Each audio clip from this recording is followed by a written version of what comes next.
I know you guys have been obsessed with the social media posts that you have been seeing lately about Carnival's new rewards program. What in the world is Carnival doing? Why?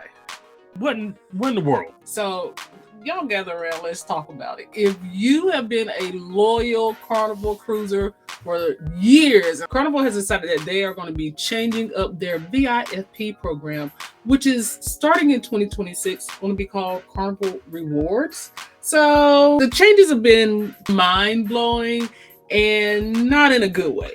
By mind-blowing, you mean people are pissed? Yes, they are. And just in case you are new here, my name is Siobhan. And I'm Brandon. And today we're going to break down Carnival's loyalty program bombshell that they just dropped on everybody. Let's talk about it, fam. So you've been on top of this since the beginning.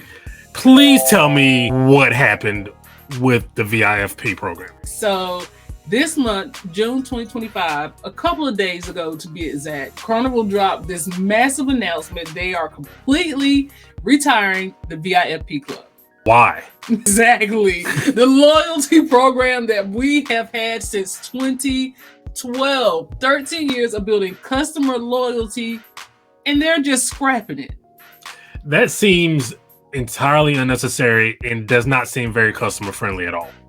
So it's not. And they are actually replacing it with something that they are calling Carnival Rewards. And on the surface, they're selling it as this amazing upgrade that gives you more control of your rewards. But once you deep dive into it, it really doesn't. That sounds terrible. Right? So when you dig into the details, and I really got to dig, what you find out is pretty shocking. So when it comes to loyalty, we believe that rewards should be flexible and personalized. And that's exactly what Carnival Rewards will deliver. Our loyal guests are the reason we are the world's most popular cruise line. And their continued loyalty is vital. We need to make sure we provide them with meaningful benefits. Okay, hit me with the info. How much do we need to spend? A certain dollar amount? Do we need to go on a certain amount of cruises?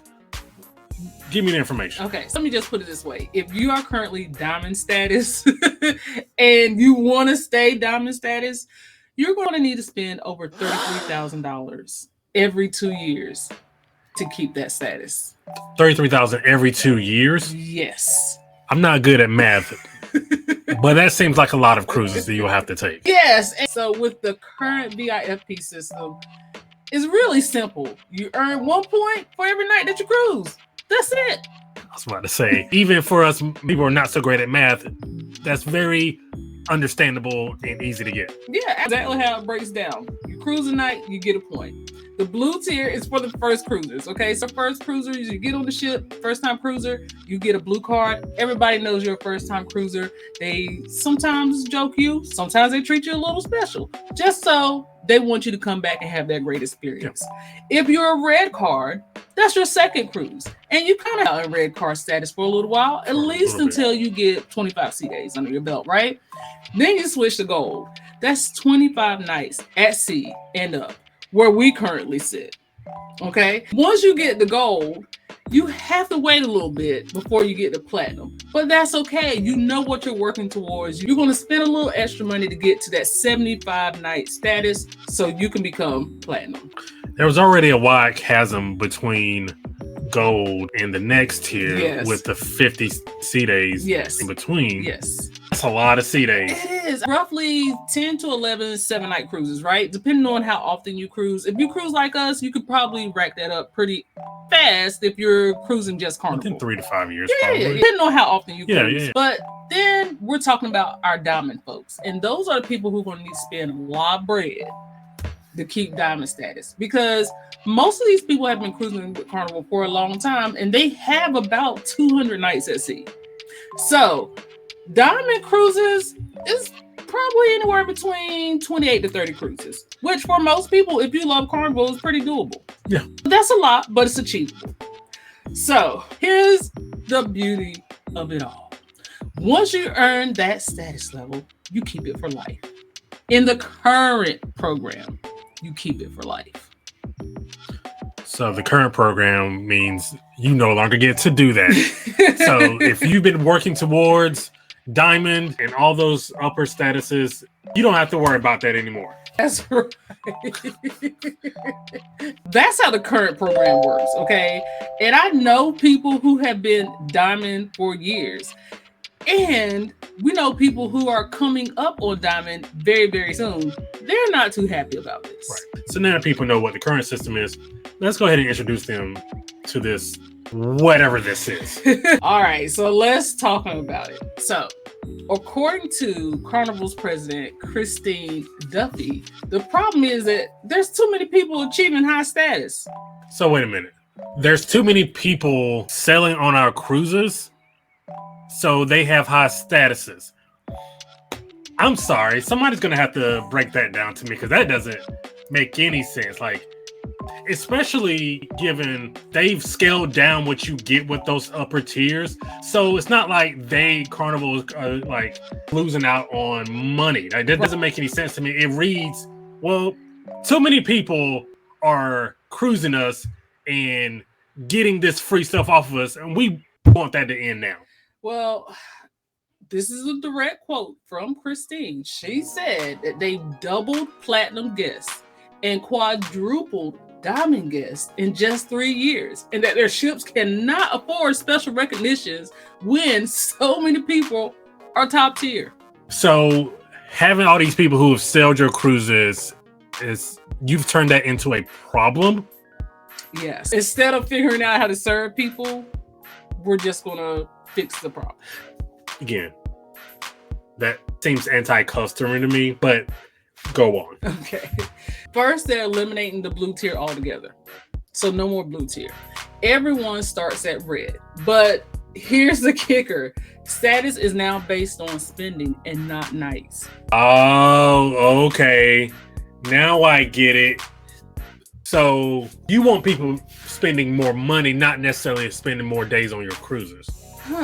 You would think they would want both, but apparently you can earn stars now. Okay? You earn 3 stars for every dollar that you spend. Are we children?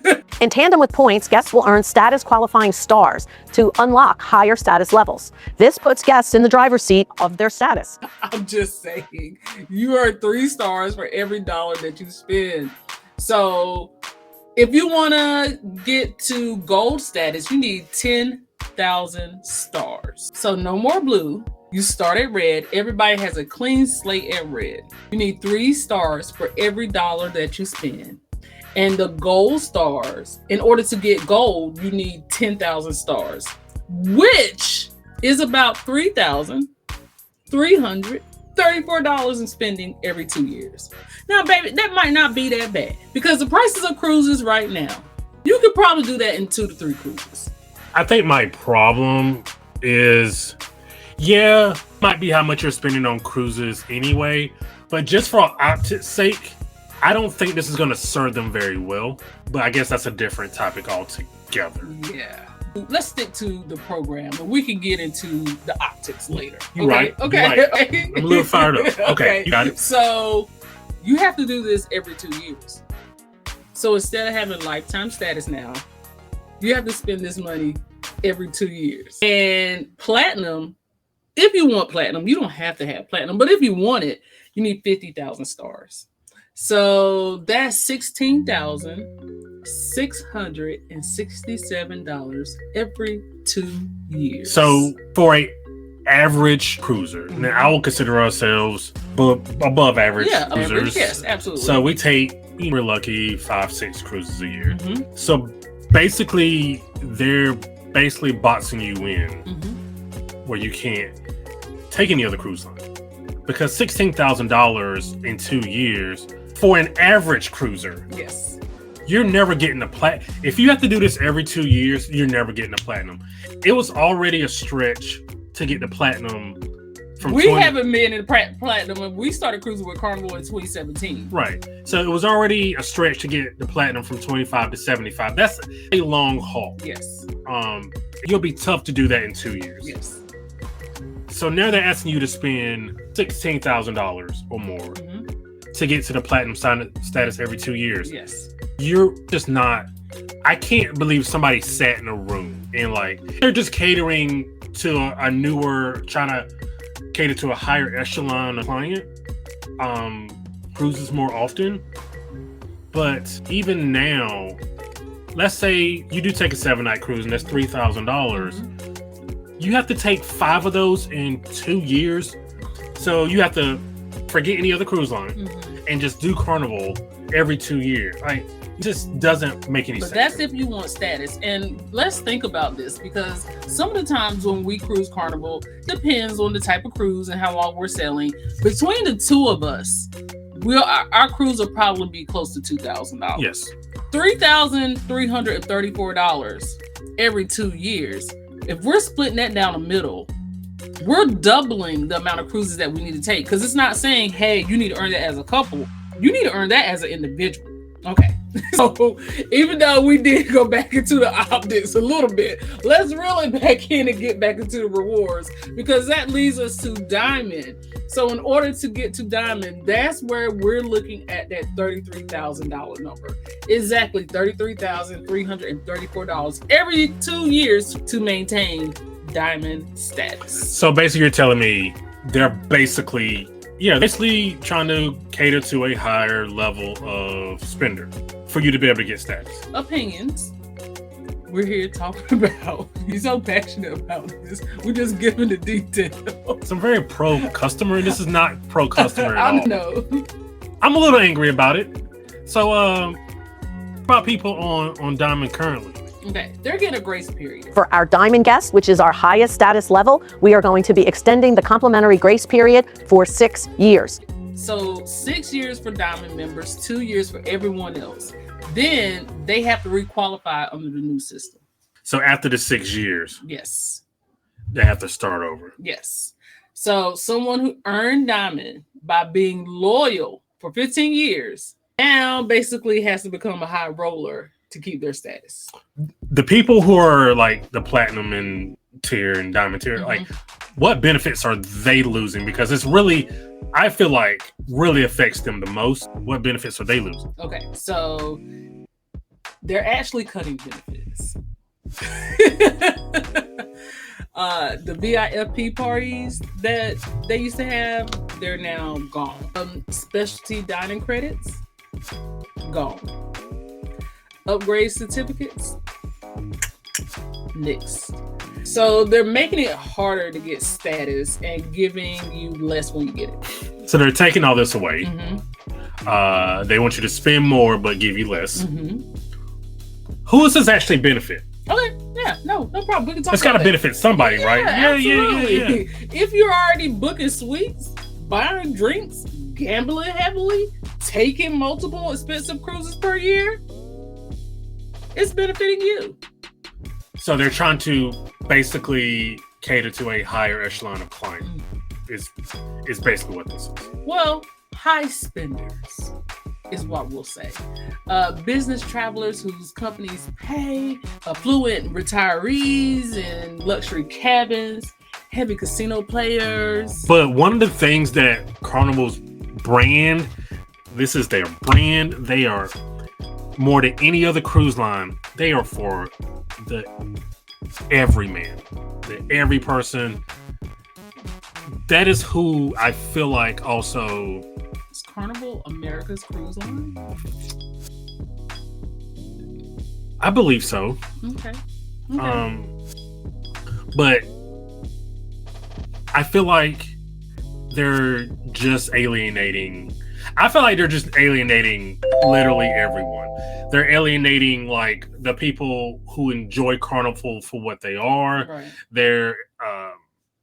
They're alienating people who have spent all this money with them previously, and then and then there's people in the middle. Right. I just feel like they're alienating people with this policy. Yeah. And I agree. I agree, because if you think about it, the people who will benefit from this are already spending that money anyway. They really don't care about status. If you're going on the cruise and you know you're going to gamble, you know you're going to buy drink packages, you know you're going to book a suite, the status is going to come with that. So those folks are already spending that money. But like you said, what about everybody else? What about those folks? So we're talking about that, but let's also talk about the credit card component too, because that's pretty interesting. Yeah. So you can earn status through everyday spending. Now they have a credit card, and I don't know if this is also baked in to kind of help push that credit card, because I don't know many people who actually have a Carnival credit card. If you did, let us know in the comments. Yeah, absolutely. If you have one, let us know, and let us know the benefits you get from having that. But that could be good for some people, and it could actually screw some people over in this deal. Again, this does not think about just your normal basic. I take one, maybe two cruises a year, and I even say if you go on cruises, 5 or 6 times a year, and you just get interiors, they're not even thinking about you. They do not. They're thinking about people who book suites and the high rollers. Right. So, like you said, the budget cruiser who can only cruise one time a year, retirees on fixed income, who's been loyal to Carnival for decades, young couples just starting out in their journey, basically Carnival's core customer base. This is who we're thinking about. Families, young families who can take their kids on these vacations and, like we said, cruise once per year, and this is what their vacation is. These are the people who are being affected by this. If we give more money to companies, they'll just trickle it down to the little people. Yeah. Never. So if we attract the higher level client, that'll bring us more money, and we can worry about the peons later. Okay, so question: do you think that this whole program is based towards getting the negative stereotype away from Carnival that has been like all over social media forever and a day, especially post-pandemic? Because let's really think about it, like you said, it's affecting the people who are budget cruisers, like the people who choose interior cabins. We most of the time choose interior cabins because we want to be on the ship. It's about being on the ship. People who bring their own sodas. People who look for cruise deals. The people who made Carnival successful. The little guy. The little guy. The guy. Working man. The working woman. About to sweat their brow. So that's what it feels like. And that is true. You're trying to you're right. Maybe this again prices people out or gets them to not come. The people who are the troublemakers. Right. But I will also say the thing that hurts Carnival also helps Carnival at the same time with that kind of stuff. This is true. So when does all this take effect? Okay, so if you're close to your next tier, you have until May 31st of 2026 to achieve it under the old rules. So if someone is at 180 cruise nights and they want Diamond, you basically need to book a cruise now. You're not putting those people in great spots, but okay, go ahead. Diamond members get that 6-year grace period, so it could buy you significant more time if you're already Diamond. So honestly, you may even want to consider switching cruise lines. Now, I'm not saying never cruise Carnival again, but if you are a cruiser who wants the points, who wants the rewards, who wants to be celebrated, the competitor right now, Royal Caribbean, their Crown and Anchor Society still rewards cruisers who frequently spend. And not only that, if you cruise solo, you get 2 points per night. If you book a suite, you get double the points versus 1 point. So they give you a way to reward up quicker. And they reward loyalty, apparently. They do.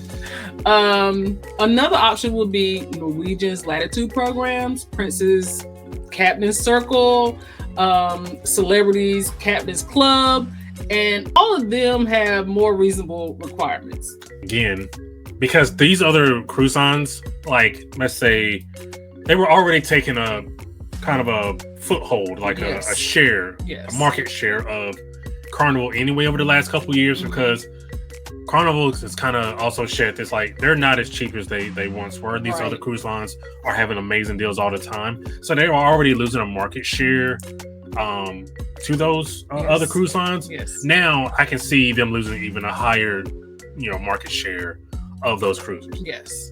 So if you want to sit with Carnival, and I'm not saying you have to jump ship here, but if you do want to sit with Carnival, there are some ways that you can actually keep those rewards points coming in. You just have to budget a little bit differently. So look at your annual cruise spending and see where you fall in the new system. That's the first place to start. Mm-hmm. And be realistic about what your status goals actually mean for you. Because remember, we have to renew this every 2 years now. This is not a lifetime policy now. This is every 2 years. Now, that total money spent, does that include spending in the casino, what you spend in the shops, what you spend on specialty dining, what you spend on excursions? Does that count towards this?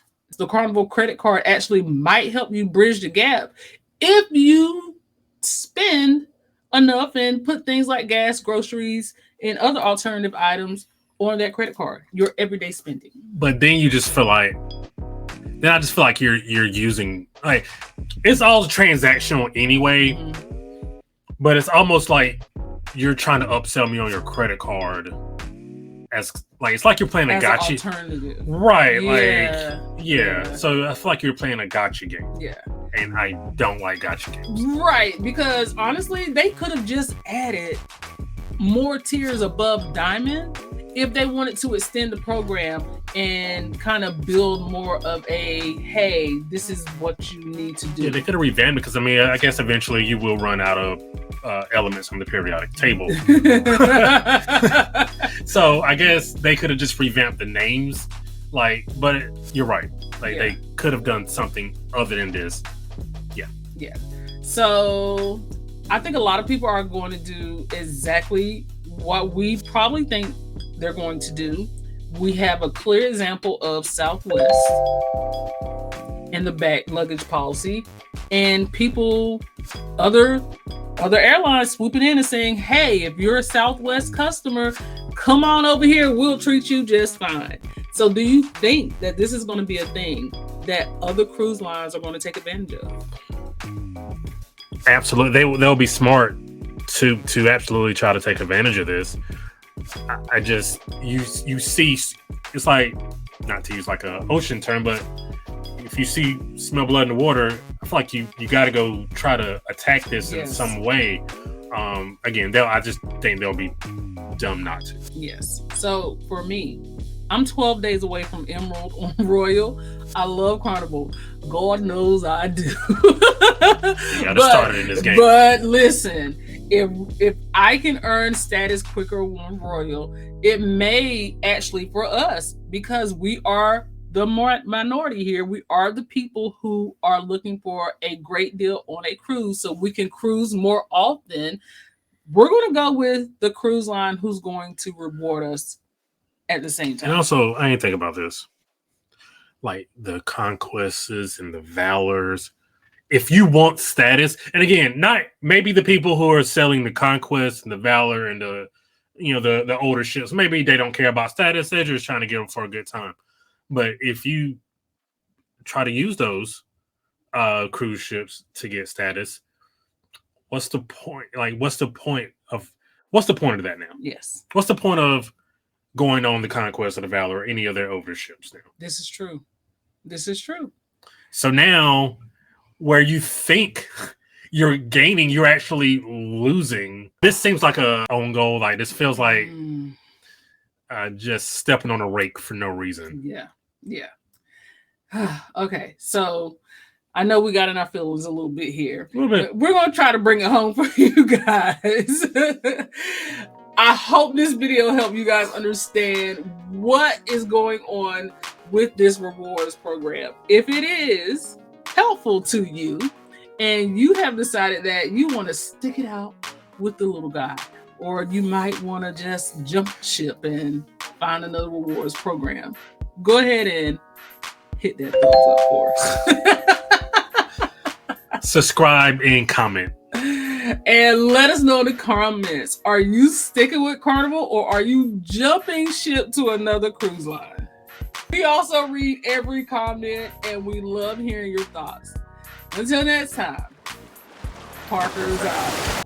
If you need assistance booking your next cruise, feel free to reach out to us at parkersonthego16@gmail.com and we can help you book your next cruise adventure. Watch this video right here.